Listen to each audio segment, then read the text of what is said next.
What is going on, Heat Nation? It is your boy Ernest back again with another Miami Heat video. Guys, missed you guys. Hope everybody's doing well. Hope everybody is having a blessed Tuesday. For all the Miami Heat fans out there, I know you guys are feeling great. The Miami Heat have done their thing. As we've talked about recently, these last 10 games have been super crucial for the Miami Heat, and we have come out and won some big games. Especially our last win Sunday against the Boston Celtics. We whooped Boston's ass. There's no other way to say it. We needed that victory and we got it. So right now, the Miami Heat are no longer in play-in tournament contention. They're 6th seed. We have a record of 37 wins, 31 losses. Right now, we are half a game down from the Atlanta Hawks. They're sitting at the 5th seed with a 38-31 record. Then you have the New York Knicks, shocking everybody, at the 4th seed with a 38-30 record. So we are literally a game down from the 4th seed. We still have a chance to take what I believe is what we rightfully deserve, that 4th seed. We've not had the greatest year. Injuries have held us back. But just like I've said, this team is full of dogs. This team is full of guys that are rough riders and will do anything to win. And we have seen that game in, game out. Yes, there's been some terrible losses. There have been some losses that I look at like, how? But this is the NBA. It happens. At the end of the day, this team is stuck together. We've prevailed, and we are in playoff contention. Tonight, we play the Boston Celtics. If we win tonight, that is basically going to solidify ourselves out of the play-in contention. We will contend in the playoffs. We will have a spot, a guaranteed spot in the playoffs. But right now, I don't think Miami wants to hear that noise. What we want is to win. We need to beat Boston. This game tonight is so important. It's probably the most important game of the year, guys, because you do not want to be in that play-in tournament. You want to be the hell out of it. That's just the facts. So incredible play by some of these guys that were going. Y'all know the guys. We know that is Jimmy and Bam show. Tyler Hero's been doing his thing since he's come back. Nothing really crazy. But, you know, he's showing that he is a valuable member for the team. You got our guys like Kendrick Nunn stepping up. Duncan Robinson hitting big shots. Trevor Ariza's really coming to his own as a starting 4. You got Dwayne Dedmon coming off the bench, putting some reliable minutes at center. We don't have that problem down low. We know who our guy is going into the playoffs. You got the dragon Goran Dragic being your valuable 6th man. So we have our slew of players, and it seems like that we're ready to contend for the playoffs. We don't have Kelly Olynyk anymore. We traded him for Victor Oladipo. Right now with Victor Oladipo, we don't know where it's going. He's the only player not playing right now. We're fully healthy. We're 90% healthy except for Victor Oladipo. We need Victor Oladipo to come back as soon as possible. There's 4 games left in the season. I've been talking about this. This is a big problem. Because I'm going to be honest with you guys. I don't see us going the distance without him. He is a very reliable player. He is the best defensive player that the Miami Heat has. We need him. We need him to contend. That's just, there's no other and ifs or buts about it. He's going to be the best defensive guard that we have. We need him for teams against like Brooklyn Nets, against the Milwaukee Bucks, against the Philadelphia 76ers. You know, we're going to need him for teams against with that. So it's very important that we get Victor Oladipo back. There's no big news. The only news that we've heard about Victor Oladipo is that he just bought an $8 million mansion in Miami Beach, which says he's planning on staying to the casual eye, but he hangs out in Miami all the time. So to me, that don't mean anything. That just means he bought a house in Miami. Whether he stays here or not, he's still going to have that house in Miami. When you're rich, you can do that. That's just a fact, guys. I mean, I'm not going to take it as anything big as like, oh, he's going to stay here. First off, he needs to prove himself before we want him back. Those 6 games he played ain't shit. It's not going to do anything.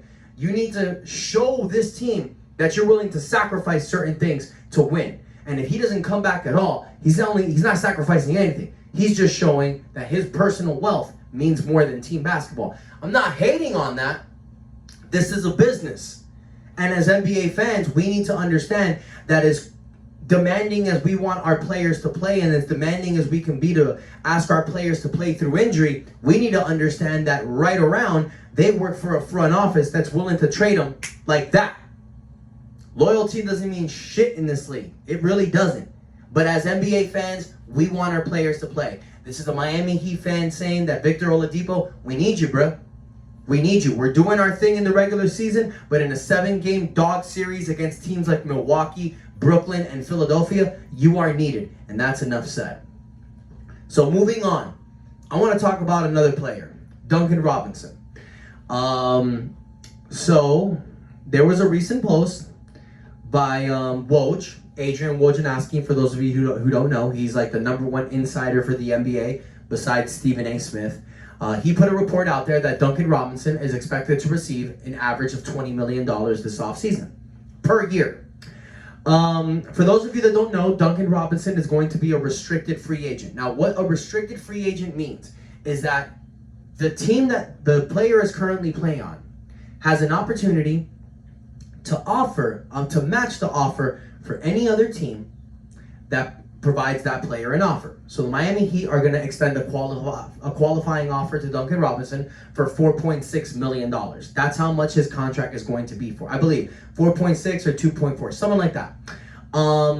So he has the opportunity to accept it. When he accepts it, he's going to be able to field offers from other teams. And if any other team gives him an offer, the Miami Heat has a few days to match that offer. They can do that with any team. So we pretty much have the bragging rights for Duncan Robinson. Now here's where the issue is going to come in. The Miami Heat is going to have an average of about $28 million in salary cap space this offseason. That is if we choose to renounce the rights of Goran Dragic and Andre Iguodala, which I'm sure we're going to. Definitely. So you're going to have that much cap space available. Now, you're going to have a few options. You can go over the salary cap to bring back Duncan Robinson, but you want to field other players. You want to go after a guy like Kawhi Leonard. You want to see what you can, if you can hit a home run. Then when you sign them, you go over the salary cap to bring back your players. The Miami Heat has that option. They also have another option of, bringing back Victor Oladipo because we also own his bird rights by doing the trade with Houston. So that's an option there too. So the Miami Heat are going to have plenty of ideas. The great thing, though, is that we own the restricted free agent rights of guys like Duncan Robinson and Kendrick Nunn. So the ball's going to be in our court if we want to bring them back or not. Now, $20 million a year for a guy like Duncan Robinson, that's tough. But he has shown that he can do those little things that you need from a player. He's getting better every year, and he is probably the most lethal shooter in the NBA. So my advice is, if you can't get a guy like Kawhi Leonard, bring him back. You got to do what you can to keep this team together. That's my opinion. We have one of the best teams in the NBA. We are missing that one guy that can make us the most best team in the NBA, in my opinion. But it's going to take maneuvers like this and home run hits like guys like Kawhi Leonard to take us there. So I know Pat Riley's going to make it happen. Always have faith in the Godfather, guys. And I want to give the man credit, Jimmy Buckets, the jersey that I rock, our leader, the man who led us to the promised land in the 2020 NBA Finals, the man that played 48 minutes against the Los Angeles Lakers in Game 3, did not quit, dominated, brought us to within one win of going into Game 7 of the NBA Finals. So I'm going to rep my man Jimmy Butler because he is doing something no player in the NBA since Michael Jordan has done. Jimmy Butler right now is averaging over 21 points a game, over 7 rebounds, over 7 assists, and leading the NBA with 2.1 steals a game. A player has not averaged those figures since Michael Jordan. Now, I'm not saying Jimmy Butler is Michael Jordan, by any means, no. But I just want to let the Miami Heat fans know on what type of star we have in Jimmy Butler. I've heard people not call him elite.